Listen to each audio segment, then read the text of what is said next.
तो देखिए क्या होता है कि एनसीईआरटी का टॉपिक है। एनसीईआरटी में पढ़ते हैं हम लोग क्या, ड्रिफ्ट वेलोसिटी के बारे में। ड्रिफ्ट वेलोसिटी एक टर्म होता है रिलैक्सेशन टाइम, और एक होता है cause of resistivity. Cause of resistivity. तो इसमें जो है, जो हम समझा रहे हैं वो दो बातें हैं। एक बात तो यह है कि एनसीईआरटी बोलता है कि ड्रिफ्ट वेलोसिटी का फार्मूला जो होता है वो होता है e into e by m into tau. और एस सी वर्मा कहते हैं कि जो ड्रिफ्ट वेलोसिटी का फार्मूला होता है वो होता है e into e by two m into tau. तो इन दोनों फार्मूला में क्या डिफरेंस है, कौन सही है कौन गलत है, ये लोगों को जो है हमेशा कन्फ्यूजन रहता है। तो जब आप लोग एनसीईआरटी के अकॉर्डिंग जो फार्मूला है, ये एनसीईआरटी के अकॉर्डिंग फार्मूला है, और ये जो है एनसीईआरटी के अकॉर्डिंग फार्मूला है, और ये जो है कॉम्पिटिटिव बुक्स जो होते हैं, कॉम्पिटिटिव बुक जो होते हैं उनके अकॉर्डिंग ये है। तो हम लोग इसको कंपटीशन के लिए यूज करते हैं इस फार्मूला को। पर बोर्ड वगैरह में जब हम लोग इसका डेरिवेशन करते हैं, बोर्ड वगैरह में जब इसका डेरिवेशन करते हैं तो हम लोग इस, हाँ ठीक है, ये जो बिहार बोर्ड या सीबीएसई, बिहार बोर्ड या सीबीएसई का एग्जाम देते हैं तो उसमें हम लोग इस फार्मूला का यूज, इसका डेरिवेशन करते हैं, क्योंकि एनसीईआरटी में यही है। ठीक है, कंपटीशन एग्जाम में जो है इसका यूज करते हैं। तो हम लोग देखते हैं पहले कि इसका डेरिवेशन कैसे आता है, फिर इसका डेरिवेशन कैसे आता है, कैसे ड्रिफ्ट वेलोसिटी का रिलेशन करंट के साथ है। एक फार्मूला होता है I is equal to n e a v d, कैसे मेरा करंट ड्रिफ्ट वेलोसिटी से रिलेटेड है, और कैसे रेजिस्टिविटी किसी कंडक्टर का इन पैरामीटर्स पे डिपेंड करता है। ये पैरामीटर्स क्या हैं, हम लोग इन सब बातों पे डिस्कस करेंगे। हमारा टॉपिक क्या है वो आप लोग समझ लीजिए। हम लोग समझेंगे कि ड्रिफ्ट वेलोसिटी क्या है, हम लोग समझेंगे रिलैक्सेशन टाइम क्या है, हम लोग समझेंगे कि सच्चाई में, वास्तविकता में अगर बात की जाए तो कॉज ऑफ रेसिस्टिविटी क्या है, कॉज ऑफ रेसिस्टिविटी क्या है। ये हमारा जो है मेन टॉपिक है। आज हम इन्हीं सब बातों के बारे में पढ़ेंगे। तो देखिए, जो एनसीईआरटी कहता है उस पर पहले बात करेंगे, ठीक है, फिर कॉम्पिटिटिव एग्जाम्स वाले बात करेंगे। देखिए जरा ध्यान से, एनसीईआरटी कहता है कि at room temperature, at room temperature, at room temperature क्या होता है, रूम टेम्परेचर में किसी कंडक्टर के अंदर, रूम टेम्परेचर पर किसी कंडक्टर के अंदर जो इलेक्ट्रॉन्स होते हैं। देखिए सबसे पहला बात तो हम लोग जानते हैं कि पहले कुछ बातों को एकदम मान लिया जाए तो अच्छा रहेगा, आप लोग को याद रहे तो अच्छा रहेगा, क्योंकि शुरुआत में करंट इलेक्ट्रिसिटी का जो टॉपिक सब है वो इन्हीं चीज़ों से ड्राइव होता है ना। अगर आप इन सब चीज़ों को अगर दिमाग में जगह दीजिएगा, समझ के रखिएगा, तो आपको ये डेरिवेशन करने में या फिर इन चीज़ों को समझने में ज़्यादा दिक्कत नहीं होगी। तो पहला तो आपको ये समझना चाहिए कि करंट का फ्लो जो होता है वो क्या होता है, हाइयर पोटेंशियल से लोअर पोटेंशियल। ये मान लीजिए V1 है और ये मेरा V2 है और ये लगा हुआ है वायर है, तो करंट मेरा कहाँ से कहाँ तक फ्लो करेगा, हाइयर पोटेंशियल से लोअर पोटेंशियल, अगर V1 ज़्यादा है V2 से। तो ये बात आपको याद होनी चाहिए। अगर अपना इतना इस बात ये बात आपको याद रहेगा तो आपको कोई दिक्कत नहीं होगा। करंट कहाँ से कहाँ फ्लो करता है, हाइयर पोटेंशियल से लोअर पोटेंशियल, अच्छी बात है। दूसरा बात क्या है कि इलेक्ट्रिक फील्ड का डायरेक्शन भी क्या होता है, हाइयर पोटेंशियल से लोअर पोटेंशियल होता है। किसी भी वायर में जो इलेक्ट्रिक फील्ड डायरेक्शन होता है वो क्या होता है, हाइयर पोटेंशियल से लोअर पोटेंशियल तक होता है। करंट डेंसिटी का जो होता है डायरेक्शन वो क्या होता है, वो जो होता है वो भी हाइयर पोटेंशियल से लोअर पोटेंशियल की तरफ होता है। ठीक है, अच्छी बात है। तो इलेक्ट्रॉन का जो फ्लो होता है, जो इलेक्ट्रॉन का फ्लो होता है वो लोअर पोटेंशियल से हाइयर पोटेंशियल की तरफ होता है, यानी कि इलेक्ट्रिक फील्ड के अपोजिट डायरेक्शन में इलेक्ट्रॉन फ्लो होता है। और ये जो करंट हम लोग मान के बैठे हैं ये कौन सा है, एक्चुअली हम लोग ऐसा अजम्पशन करते हैं कि ये पॉजिटिव चार्ज कैरियर्स का डायरेक्शन है, ये पॉजिटिव चार्ज कैरियर का डायरेक्शन है। Current is assumed in direction of in direction of positive charge carrier, positive charge carrier. तो आप कहिएगा सर बात ये है कि पॉजिटिव चार्ज कैरियर तो फ्लो करता ही नहीं है, क्या जी? पॉजिटिव चार्ज कैरियर फ्लो तो करता ही नहीं है, तो आप क्या कर रहे हैं कि पॉजिटिव चार्ज कैरियर फ्लो करेगा, ऐसा एजम्पशन है। ये क्या है? एज्यूम्ड किया गया है, ऐसा माना गया है फॉर सेक ऑफ सिंप्लिसिटी। क्योंकि करंट जो होता है वो हमने क्या एज्यूम करके रखा हुआ है, वो रखा हुआ है कि इलेक्ट्रॉन के फ्लो के अपोजिट डायरेक्शन में होगा। किसी कंडक्टर में इलेक्ट्रॉन अगर इस डायरेक्शन में फ्लो कर रहा है तो हमने करंट क्या मान के रखा हुआ है? इस डायरेक्शन में मान के रखा हुआ है। तो हमने कहा ठीक है, इलेक्ट्रिक फील्ड अगर इस डायरेक्शन में है तो अगर जो पॉजिटिव चार्ज कैरियर होंगे वो इस डायरेक्शन में मूव करेंगे, जो कि मूव करते वास्तविकता में मूव नहीं करते, पर हम लोग ऐसा मान कर रखते हैं कि ये पॉजिटिव चार्ज कैरियर किधर फ्लो कर रहे होंगे? इलेक्ट्रिक फील्ड डायरेक्शन में फ्लो कर रहे होंगे। नेगेटिव चार्ज जो है इस डायरेक्शन में फ्लो कर रहे होंगे। होता कौन फ्लो है? नेगेटिव चार्ज ही फ्लो करता है, ऐसा हम लोग को मान के ऐसा होता है। रियलिटी यही है कि नेगेटिव चार्ज जो है वो इलेक्ट्रिक फील्ड के अपोजिट डायरेक्शन में फ्लो करता है, पॉजिटिव चार्ज फ्लो नहीं करता है। पर हमारा अजम्पशन क्या है? करंट जो होता है इन्हीं के करंट को क्या मान लेते हैं? पॉजिटिव चार्ज के फ्लो का डायरेक्शन मान लेते हैं हम लोग, ठीक है, ऐसा अजम्पशन, क्योंकि इससे हमको ज्यादा समझ में आएगा कि करंट अच्छा ठीक है पॉजिटिव चार्ज डायरेक्शन मूव कर रहा होगा, जो कि करंट भी इसी डायरेक्शन में होगा। ठीक वाली बात है। अच्छा, ये बात आपको याद होनी चाहिए। अगर आपको याद रहेगा इतना बात, अगर इसको याद रखे वाले कैटेगरी में रखिए, याद रखिए इन बातों को। अगर ये याद रखिएगा तो कोई दिक्कत वाली बात आपको नहीं होगी। सवाल ये होता है कि ये इलेक्ट्रिक फील्ड और ये पोटेंशियल डिफरेंस, मतलब V1 minus V2, late assume that this is V, से इसमें और इलेक्ट्रिक फील्ड में क्या संबंध है? तो मोटा मोटी जो संबंध है इसमें हमको जानते हैं कि इलेक्ट्रिक फील्ड जो होता है वो potential difference divided by length of conductor होता है। जो इलेक्ट्रिक फील्ड होता है वो क्या होता है? Potential difference by length of conductor होता है। ये जो बोर्ड पर हमने काम बात किया है, ये हमने कब बात किया है, ये कहाँ का बात है, ये सारा बेसिक पढ़ने के बाद की बातें, और ये भी बेसिक बातें ही, जैसे कि करंट का डेफिनेशन आ गया, ईएमएफ का डेफिनेशन आ गया, रेसिस्टिविटी जान गए, रेजिस्टेंस जान गए, कंडक्टिविटी जान गए, कंडक्टेंस जान गए, ईएमएफ जान गए, करंट डेंसिटी जान गए, ठीक है, उसके बाद की बातें हैं ये। और तब यहाँ से हम लोग का आइडिया बिल्ड करता है। एक्चुअली में जो चैप्टर 3 है वो इसी पॉइंट से शुरू होता है। उससे पहले की सारी बातें क्या हैं? वो 10th क्लास की बातें हैं, बकवास बातें हैं, उसमें ज़्यादा कोई दिक्कत नहीं है आपको। वो आपको अगर आता है तो अच्छी बात है, नहीं आता किताब पढ़िए, फिर से आपको समझ में आ जाएगा। आर इज इक्वल टू हम लोग यही पढ़ते हैं ना जी, rho into l by a, ऐसा हमने पढ़ा हुआ है। R is equal to rho into l by a, ये हमने पढ़ा था कि किसी तार का रेजिस्टेंस जो है उसके लेंथ पर, एरिया पर और नेचर ऑफ मटेरियल पर डिपेंड करता है। ये मोटा मोटी बातें हैं। अब देखेंगे हम लोग कि इससे आगे देखेंगे कि क्या ये ड्रिफ्ट वेलोसिटी पे की बातें जो कर रहे थे हम लोग, ठीक है, रिलैक्सेशन टाइम की जो बातें हम लोग कर रहे थे, करंट का रिलेशन ड्रिफ्ट वेलोसिटी से कैसे है, कैसे रेसिस्टिविटी जो है इन सब बातों पर डिपेंड करता है, ये सब बातों पर हम लोग ध्यान देंगे। अभी देखें तो देखिए,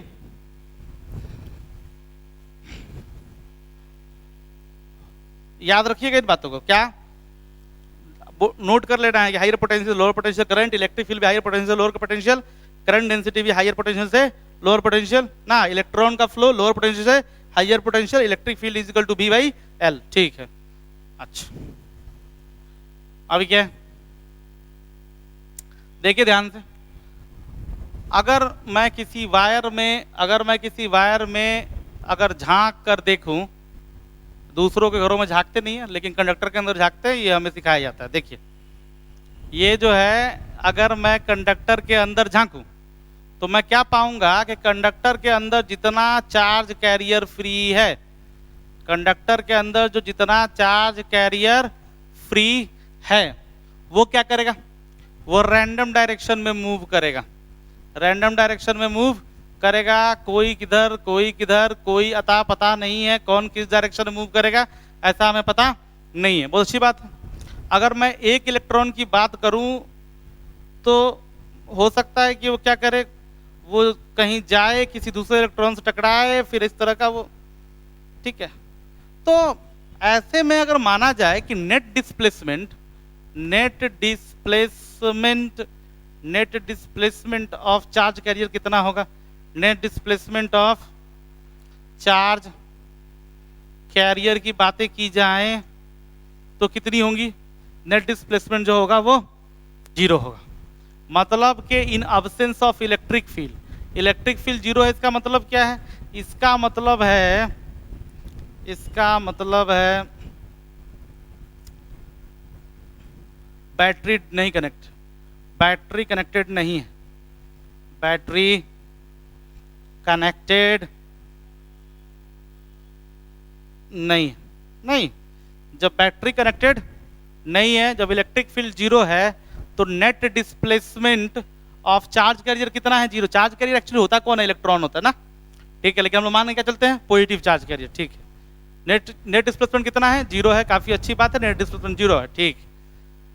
यानी कि अगर बात किया जाए कि इसका एवरेज वेलोसिटी कितना है, एवरेज वेलोसिटी कितना है? Average initial velocity, average initial velocity कितना है? तो अगर मान लीजिए n नंबर ऑफ इलेक्ट्रॉन है, let n number of electron कितना है? वो स्मॉल n, क्या है? स्मॉल n, इतना नंबर ऑफ इलेक्ट्रॉन इसमें है। चलो उसको छोड़िए, नंबर ऑफ इलेक्ट्रॉन से क्या हमको मतलब है अभी। इनिशियल वेलोसिटी कितना है? जीरो है। तो अगर मान लीजिए हम लोग निकालने जाएं तो ये पहले का स्पीड u1, दूसरे का स्पीड u2, तीसरे का स्पीड u3, u4, वैसे ही n नंबर ऑफ इलेक्ट्रॉन का un। तो हम लोग इसका एवरेज वेलोसिटी अगर निकालने जाएं तो कितना आएगा? वो आएगा u1 plus u2 plus u3 plus dot dot un divided by n। मतलब कि एट रूम टेम्परेचर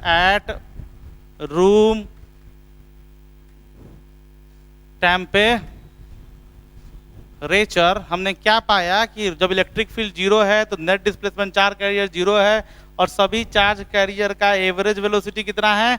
जीरो है। यानी कि ये इलेक्ट्रॉन्स आपस में कोलाइड करके रह जा रहे हैं, कोई इनका नेट डिस्प्लेसमेंट नहीं हो रहा है, अच्छी बात।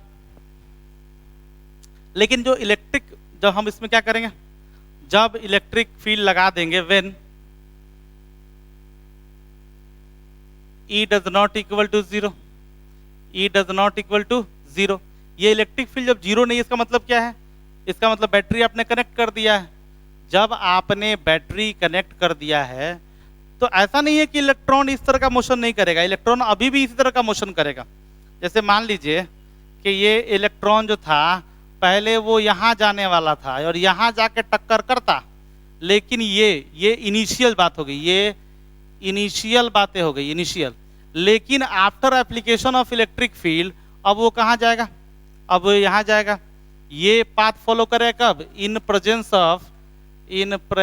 ऑफ ई, यानी उसने अपने पाथ में थोड़ा सा ड्रिफ्ट पाया है, अपने पाथ में थोड़ा सा ड्रिफ्ट पाया है। क्या ऐसा ड्रिफ्ट हर एक इलेक्ट्रॉन के पास होगा क्या भाई? क्यों? क्योंकि अब इस डायरेक्शन में इलेक्ट्रिक फील्ड है तो उस पर क्या लगेगा? फोर्स लगेगा, तो उसके पाथ में क्या होगा? ड्रिफ्ट आएगा, थोड़ा सा चेंज आएगा, क्योंकि एक एडिशनल फोर्स उसके इलेक्ट्रिक फील्ड के प्रेजेंस पे उस पर लग रहा है।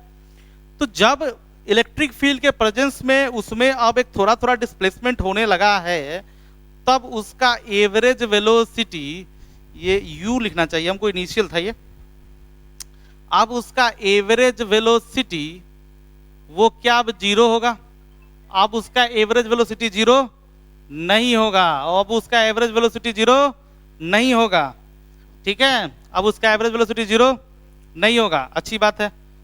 अब उसका एवरेज वेलोसिटी कितना होगा वो हमको निकालना पड़ेगा। तो देखिए देखिए समझिए, लेट u1 इनिशियल वेलोसिटी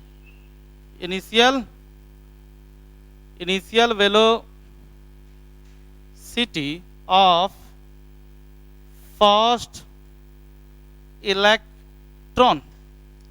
अच्छा, उसके बाद उसको जाकर किसी अलग इलेक्ट्रॉन से टकराने में जो टाइम लगा है वो t1 है। t1 is the time t1 is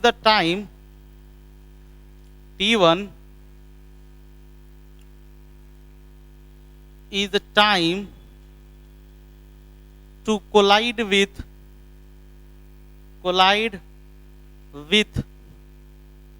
another electron। किसी और इलेक्ट्रॉन से टकराने में जो टाइम लगा है वो T1 है।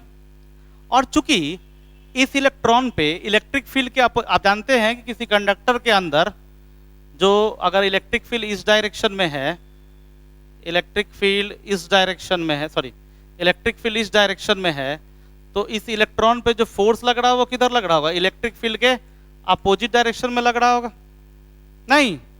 और कितना लग रहा होगा? लग रहा होगा force is equal to charge multiply by electric field, charge multiply by electric field in opposite direction of electric field. और हम लोग जानते हैं कि फोर्स किसके बराबर होता है? मास इंटू एक्सेलरेशन के बराबर होता है। तो जो इलेक्ट्रॉन्स के पास जो अब नया एक्सेलरेशन होगा इलेक्ट्रिक फील्ड के प्रेजेंस में, वो कितना होगा? वो minus e into e by m के बराबर होगा। अब देखिए, अगर मैं लिखूं कि from equation V is equal to u plus a t, V is equal to u plus a t, तो हम लोग V1 पहले इलेक्ट्रॉन के लिए क्या लिख सकते हैं? लिख सकते हैं U1 plus a into T1। दूसरे इलेक्ट्रॉन के लिए लिख सकते हैं V2 is equal to U2 plus a into T2। तीसरे इलेक्ट्रॉन के लिए क्या लिख सकते हैं?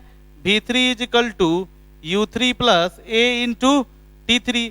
सवाल ये उठता है, लोग ये पूछते हैं कि सबका एक्सेलरेशन क्या सेम होगा? हाँ, क्योंकि सभी इलेक्ट्रॉन का मास भी सेम होगा, चार्ज भी सेम होगा, और इलेक्ट्रिक फील्ड भी क्या है? सभी इलेक्ट्रॉन के लिए सेम है, तो एक्सेलरेशन भी सबका क्या होगा? सेम होगा। इस तरह से अगर n नंबर ऑफ इलेक्ट्रॉन है तो हम लोग Vn कितना लिख सकते हैं? हम लोग Vn लिख सकते हैं Un plus a into Tn। अगर मैं इन सारे n इलेक्ट्रॉन्स का एवरेज वेलोसिटी निकालूं, क्योंकि अब ये जो एवरेज वेलोसिटी है वो जीरो नहीं है, तो मैं कैसे निकालूंगा? लिखूंगा V average is equal to U1 plus a into T1 plus U2 plus a into T2 plus, हम तो n तक जाने वाले हैं, तो हम जाएंगे कहाँ तक? n तक। तो n तक कैसे जाएंगे? लिखेंगे UN plus a into Tn divided by n, divided by n for all electrons. अच्छा, आप अगर एक काम सोचिए, अगर ये U1, U2